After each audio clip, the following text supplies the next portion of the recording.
வணக்கம். என் குருநாதர் எழுத்து சித்தர் பாலகுமார சார் அவர்களை மனதார வணங்கிவிட்டு உங்களுடன் பேச தொடங்குகிறேன். சமீபத்தில் ஒரு அப்படின்னு அரசியலில் அப்படின்னு ஆச்சரியப்படும்படியான விஷயங்களை நான் பார்த்தேன். நீங்களும் அதை கவனிச்சிருக்கலாம், அல்லது ஆமா இல்ல கரெக்டு அப்படின்னு நீங்க சொல்லியிருக்கலாம்.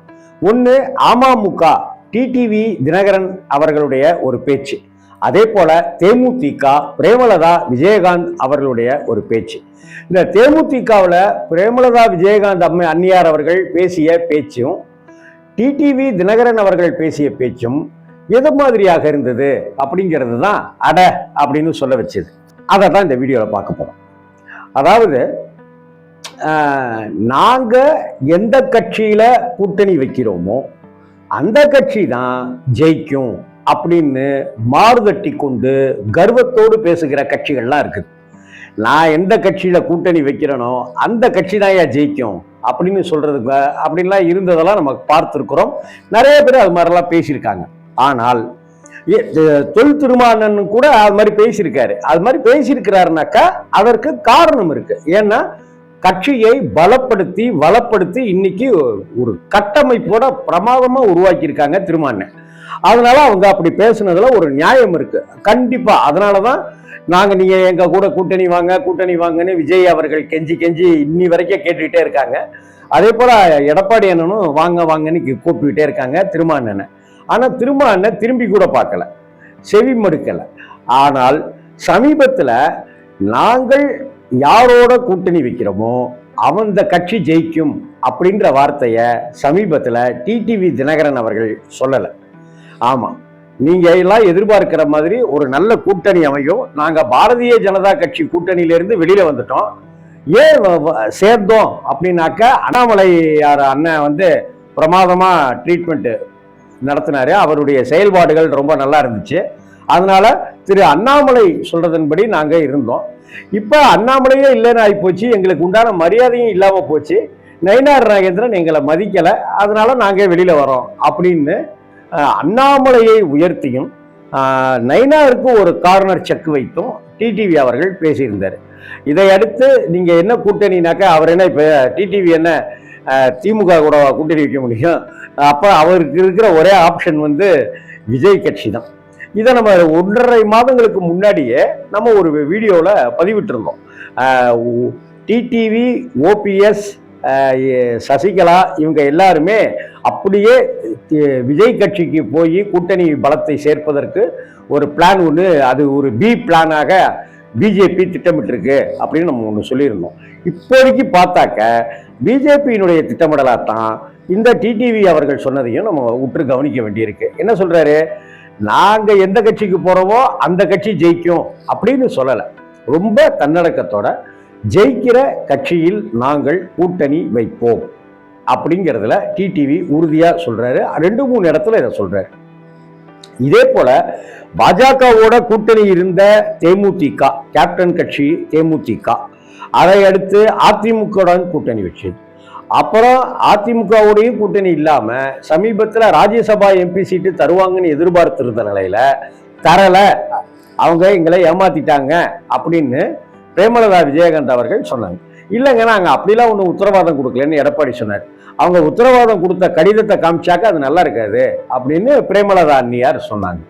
இதற்கு இடையில கடந்த ஒரு வாரத்துல எடப்பாடி எங்களை முதுகில் குத்தி விட்டார் அப்படிங்கிற ஒரு விஷயம் எல்லா சேனல்களையுமே பரவலா அடிபட்டுச்சு. ஆனா அப்படி ஒரு கூட்டத்துல இது மாதிரி அவங்க சொன்னதாக பகிர்ந்து கொண்டதாக வந்த விஷயங்கள் அப்படிலாம் நான் சொல்லலை. நான் சொல்லாததெல்லாம் எப்படி போடுறீங்க அப்படின்னு பிரேமலதா அன்னியார் கேட்டாங்க. அதாவது எடப்பாடி எங்க முதுகுல குத்திட்டாருன்னு நாங்க சொல்லலை, நீங்க எப்படி போடலாம் அப்படின்னாக்கா நான் இனிமேல் பேட்டியே தரமாட்டேன் அப்படிங்கிற மாதிரி பிரேமலதா அன்னியார் சொல்லியிருந்தாங்க. ராஜ்யசபா சீட்டு தரேன்னு சொல்லி எங்களை ஏமாத்திட்டாருன்னு சொல்றதுக்கும் எங்களை எடப்பாடி என்ன முதுகுல குத்திட்டாருன்னு சொல்றதுக்கும் பெரிய வித்தியாசம் எதுவும் இருக்கிறதாக எனக்கு தெரியல. ஆனா அவங்க அதை மறுத்தே சொல்லிட்டு இருந்தாங்க பிரேமலதா விஜயகாந்த் அவர்கள்.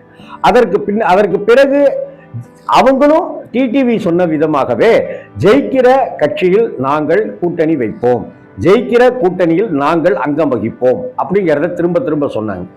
அதற்கு காரணம் வந்து நாங்கள் எந்த கட்சியோட கூட்டணி வைக்கிறோமோ அந்த கட்சி தான் ஆட்சி அமைக்கும் அப்படின்னு துளி கூட கர்வத்தோடலாம் சொல்லாமல் ரொம்ப எளிமையாக சிம்பிளிசிட்டியாக ரொம்ப அழகாக பாந்தமாக பிரேமலதா அன்னியார் தெளிவாக சொன்னாங்க.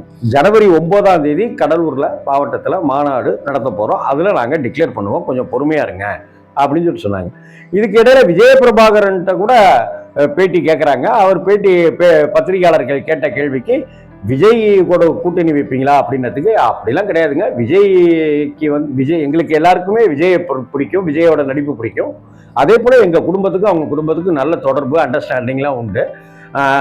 இல்லை விஜயகாந்தோட படத்தெல்லாம் விஜய் காமிச்சாரு அப்படின்னாக்கா விஜயகாந்தோட ஓட்டை அவர் வாங்குறதுக்கு ட்ரை பண்ணுறாரா அப்படின்னு சொன்னதுக்கு தேமுதிக காரங்க ஒன்றும் முட்டாள்கள் கிடையாது, அப்படிலாம் ஒன்றும் மாறி ஓட்டு போட்டுற மாட்டாங்க கேப்டனோட விசுவாசிகள் அப்படின்னு விஜயபிரபாகரன் சொன்னார். இது பற்றியும் நாம் 1 மாதத்துக்கு முன்னாடி 1.5 மாதத்துக்கு முன்னாடியே தேமுதிகவினர் முட்டாள்களா அப்படின்னு நான் ஒரு வீடியோ பதிவிட்டிருந்தேன். எதுக்கு இதெல்லாம் சொல்ல வரேனாக்கா, கிட்டத்தட்ட அரசியல் சம்பவங்கள் அடுத்தடுத்து என்னவாக நடக்குது அப்படிங்கிறது ரொம்ப அழகாவே நமக்கு தெரியுது. கொஞ்சம் கூர்ந்து கவனிச்சாக்க அதனுடைய இதை நம்ம புரிஞ்சிக்க முடியும். அதே போல முத்து அவர்கள் மறைவுக்கு பிறகு ஸ்டாலின் அவர்கள் மருத்துவமனையிலேருந்து வந்த பிறகு வைகோ போய் பார்த்தாரு, ஓபிஎஸ் போய் பார்த்தாரு, பிரேமலதா அன்னியாரும் போய் பார்த்தாங்க செனட்டாப் சாலைக்கு போய். இதெல்லாம் ஒரு மரியாதை நிமித்தமான சந்திப்பு அப்படின்ற வழக்கமான ஒரு விஷயம்தான் அங்கே சொல்லப்பட்டது. இப்போ அதே போல இப்ப பார்க்கும்படியா என்ன இருந்ததுனாக்கா, கடந்த காலங்களில் தேமுதிக வந்து திமுகவோட அங்கம் வகிக்கும் அப்படிங்கிற மாதிரி பேசப்பட்டு இருக்கிற இந்த சூழ்நிலையில தேமுதிக திமுக பக்கம் போகுமா, அல்லது விஜய் கட்சியோட போகுமா, அல்லது பாஜகவோட திரும்ப சேருமா அப்படிங்கிற ஒரு பேச்சு அடிபட்டு இருக்கு. ஏன்னா சமீப நாட்கள்ல பேட்டியில பிரேமலதா அன்னியார் கொடுக்கிற பேட்டிகள்ல ஏன் இதை பத்தி நீங்க கேட்க மாட்டேங்கிறீங்க, ஏன் ஜிஎஸ்டியை குறைச்சிருக்காங்களே ட்ரம்ப்புக்கு பதிலடி கொடுக்கிற விதமா, இதெல்லாம் நீங்க மனம் வந்து பாராட்டலாமே அப்படின்னு பிரேமலதா அன்னியார் வந்து மனம் விட்டு மோடிஜி அவர்களுக்கு நம்ம இந்த சமயத்தில் பாராட்டுகளை தெரிவிக்கணும், நிர்மலா சீதாராமனை பாராட்டணும் அப்படின்னு சொல்றதையும் பார்க்கும்போது இல்லைடா இது அப்படிங்கிற ஒரு குழப்பமும் எல்லோருக்கும் வருது. ஆக மொத்தத்தில் டிடிவி தினகரன் அவர்களுடைய அந்த வார்த்தை ஜெயிக்கிற கூட்டணியில நாங்க அங்கம் வகிப்போம் அப்படிங்கிறது, அதே போல பிரேமலதா அன்னியார் தேமுதிகவினர் சொல்கிற வார்த்தை ஜெயிக்கிற கூட்டணியில நாங்கள் அங்கம் வகிப்போம் அப்படிங்கிறத ஒரு நல்ல ஒரு ஆரோக்கியமான கர்வம் இல்லாத ஒரு விஷயமாகத்தான் இங்கே எடுத்துக்கொள்ள வேண்டியிருக்கு. வணக்கம்.